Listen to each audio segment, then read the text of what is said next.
At first, it looked like just another armored pushed us, kicking up behind the convoy. Anti-drone cages rattling atop Russian BMPs. Then, in one split second, a thunderous blast ripped the lead vehicle apart. Shrapnel soared into the sky. What was supposed to be a bold assault near Novopokrovka turned into a fireball funeral. And that was just the beginning. The Russian advance near Novopokrovka in the Zaporizhia region was textbook mechanized doctrine columns, spacing, drone cages, hastily welded on top. But the moment the lead vehicle crested a ridge, a precision strike from Ukrainian defenders ripped through its armor. The anti-drone cage was the first to go, flying off like tinfoil under a sledgehammer. Smoke poured from the wreckage. A follow-up. Drones circled, locked, and struck again. The second vehicle ignited. What remained of the Russian strike force scattered or burned. In under 5 minutes, their million-dollar gamble was reduced to smoldering ruin. Not a tactical maneuver, just another scrap heap on the Ukrainian steppe. According to the Kremlin, Chasiv Yar had been liberated again. That marked the 10th such victory in just 1 year. But this time, Moscow claimed full control. And yet, footage from the front lines told a different story. 2 Russian armored vehicles crept toward the city's edge, both stopped dead in their tracks. Footage showed the remains of a failed assault. At least 3 women in uniform were identified among the crew, likely conscripts pulled from penal colonies. This wasn't a strategy. It was desperation. For Russia's 98th Division, the so-called capture was nothing more than an illusion, a report dressed up for headquarters. The reality? Russian forces failed once again. What Chasiv Yar sees isn't red flags, it's burning wrecks. The recent attack on Chasiv Yar was halted by a multi-brigade defensive net. Units from the 24th Brigade, the 101st Independent Brigade of the General Staff, the 18th Sloviansk Brigade, and the 5th Separate Assault Brigade, coordinated with surgical precision. Their defense was not written in ink, but in steel, blood, and unbreakable grit. Firearms barked, drones dove, and Russian assault teams vanished. Ukrainian drones later captured the charred skeletons of abandoned vehicles. The footage was clear. The assault was not repelled, it was annihilated. In the mud-soaked fields of the Donbass, a camera caught something rare, a close-range tank duel. A Ukrainian tank from the 54th Separate Mechanized Brigade flanked a Russian Sari-type tank, fired at point-blank range, and the screen went black. Later footage confirmed the result. The Russian tank, disabled and trying to flee, lost its anti-drone grille. An FPV drone zipped in and ended it for good. That victory wasn't luck, it was skill honed through months of fire. Coordination, courage, and battlefield instinct, that's what wins these duels. In the dense woods near Torsk, soldiers of the battlefield instinct. That's what wins these duels. In the dense woods near Torsk. In the dense woods near Torsk. 63rd Brigade, particularly the 51st Battalion, uncovered a concealed Russian dugout. What followed was a textbook sweep. Ukrainian troops approached under cover. Hand grenades were tossed into the trench. Gunfire echoed through the trees. And then silence.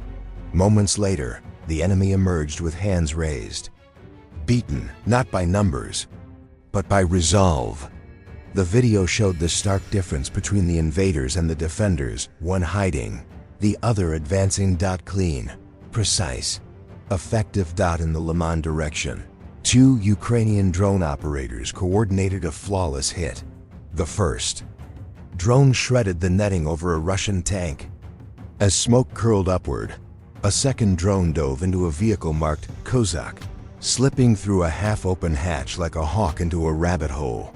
Behind the operation stood the Signum, battalion of the 53rd Mechanized Brigade, a unit known for precision and timing. This was not a strike, it was an execution. A Russian Ural supply truck crawled through the Sumy region, hoping to escape undetected. It didn't make it. One FPV drone hit dead center. A second followed. The truck belched thick smoke, wobbling down the road like a dying animal. Moments later, it collapsed in flames. Once a vital link in the Russian logistics chain, the Ural ended. As a flaming coffin, black smoke replaced any hope of retreat. In the Pokrovsky district, the Russians deployed a T-80 BVM, Model 22, a so-called marvel of modern warfare. It didn't last long. One drone strike rocked the turret. Flames flared. The tank, still smoldering, was struck again. The fire grew, curling up through the hatch and licking the sides. From the sky, the drone's final shot showed the T-80's last moment, engulfed in smoke, lifeless and still. Another million-dollar monument to hubris, left to rot on open ground. Then came a full-scale Russian assault armored vehicles, infantry, artillery cover. On paper, a hammer blow.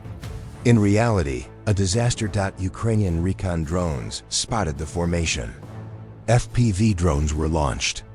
Artillery zeroed in. The result, explosions rippled down the line. APCs flipped, tanks shattered. Within minutes, the formation crumbled. What was supposed to be an overwhelming push became a smoking scrap heap. The sky filled with smoke. Another offensive erased in real time. The only thing that moved afterward were the vultures. In the next clip, a Rep T-80 BVM lies gutted. Russian soldiers walk up to it, filming with their phones, shock and confusion etched across their faces. It's a ritual now. Announce victory. Record the wreckage. Upload denial.